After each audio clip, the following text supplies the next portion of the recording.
श्री स्वामी समर्थ. सर्व स्वामी भक्तांचं आपल्या चॅनलवर स्वागत आहे. मित्रांनो, जर का तुमच्या जवळची एखादी व्यक्ती म्हणा किंवा तुमचा नवरा म्हणा किंवा तुमची पत्नी म्हणा, तुमच्या मनाप्रमाणे वागत नसेल, तर ती अगदी तुमच्या मनाप्रमाणे वागण्यासाठी मी तुम्हाला 7 लवंगाचा उपाय सांगणार आहे. आता हा उपाय करताना माझी एक विनंती आहे की तुम्ही हा उपाय फक्त चांगल्या कारणासाठीच उपयोग करा. कृपया करून याचा गैरउपयोग करू नये. कारण गुरु आदेशाशिवाय याचा गैरवापर कोणीही करू शकत नाही. तर आपल्याला हा उपाय कधी करायचा आहे? जर का आपली मुलं किंवा पती वाईट संगतीला लागले असतील, मुलं हट्टीपणा करून मुलं ऐकत नसतील, मुलांना आणि पतीला आपल्या मनासारखं वागण्यासाठी, त्यांना वाईट गोष्टीतून बाहेर काढण्यासाठी हा उपाय तुम्हाला करायचा आहे. आणि तसेच जर का तुमची पत्नी म्हणा किंवा पती इतर लोकांकडे आकर्षित होत असतील, तुमच्या दोघांमध्ये प्रेम राहिलेलं नसेल, तरीसुद्धा हा उपाय तुम्ही करू शकता. जो उपाय मी तुम्हाला सांगणार आहे तो अगदी सोपा आहे आणि खूपच प्रभावी आहे. कोणत्या वेळेत हा उपाय करायचा आहे याबद्दलची संपूर्ण माहिती मी तुम्हाला सांगणार आहे. व्हिडिओ शेवटपर्यंत नक्की बघा. तर बघा, हा उपाय तुम्ही आठवड्यातल्या कुठल्याही दिवशी करू शकता. हा उपाय तुम्हाला महिन्यातून 3 ते 4 वेळा करायचा आहे. जोपर्यंत समोरची व्यक्ती तुमच्या मनाप्रमाणे वागत नाही, तोपर्यंत तुम्ही हा उपाय करायचा आहे. आणि संध्याकाळच्या वेळेत तुम्ही 7 वाजल्यानंतर रात्रभर कधीही हा उपाय करू शकता. आता उपाय करण्यासाठी तुम्हाला 7 अखंड फुलाच्या, ज्याला फूल असेल ना, अशा 7 लवंगा तुम्हाला घ्यायच्या आहेत.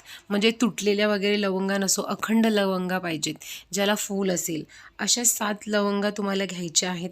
त्यासोबतच भीमसेनी कापूरसुद्धा लागेल, कारण हे भीमसेनी कापूर अतिशय प्रभावी आहे. यानंतर तुम्हाला एक पंती आणि मातीची जी पंती असते ना, ती एक पंती आणि चमचाभर मध लागणार आहे. हा उपाय तुम्ही तुमच्या घरात कुठेही करू शकता, अगदी बाल्कनीत केला तरी चालेल. हा उपाय करण्यापूर्वी तुम्ही आधी देवाजवळ दिवा लावून प्रार्थना करूनच हा उपाय सुरू करायचा आहे.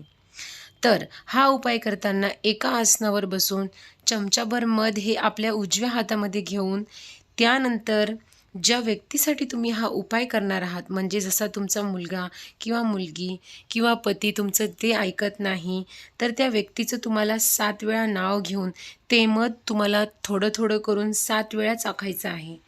7 वेळा चाखून झाल्यानंतर तुम्हाला त्या मातीच्या पंतीमध्ये कापूर ठेवून जाळायचा आहे.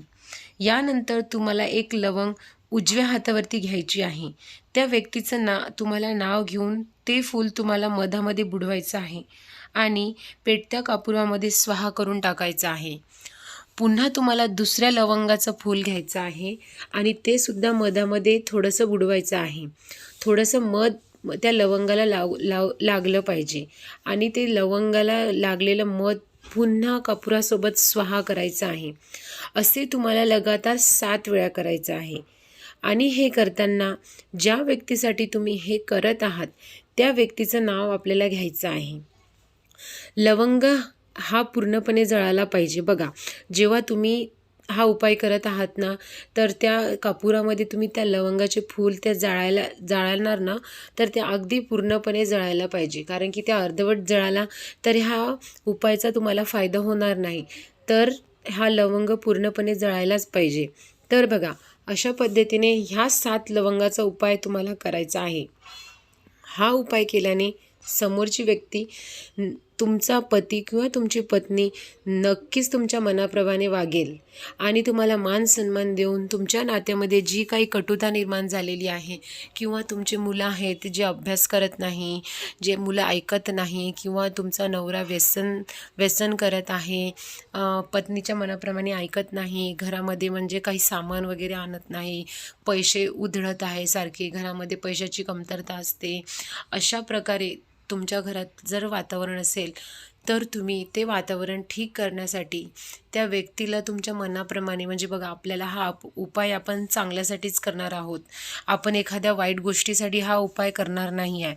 तर जर तुम्ही हा 7 लवंगाचा उपाय केला ना, तर ती जी समोरची व्यक्ती आहे, तुम्ही आता हा उपाय कुठल्या पण व्यक्तीसाठी करू शकता. म्हणजे तुमच्या नात्यातली एखादी व्यक्ती आहे जी तुमच्यापासून दुरावलेली आहे, त्या व्यक्तीला तुम्हाला आपल्या जवळ करण्यासाठी, आपलंसं करण्यासाठी तुम्ही हा उपाय त्या व्यक्तीसाठी करू शकता.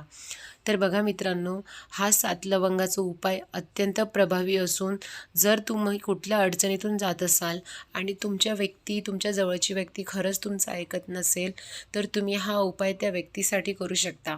फक्त हा उपाय करताना त्या व्यक्तीचं नाव 7 वेळा घ्यायचं आहे आणि ते मधामध्ये तो संपूर्ण अखंड जो लवंग आहे त्याचं फूल बुडवून कापुरामध्ये तुम्हाला स्वाहा करून टाकायचं आहे.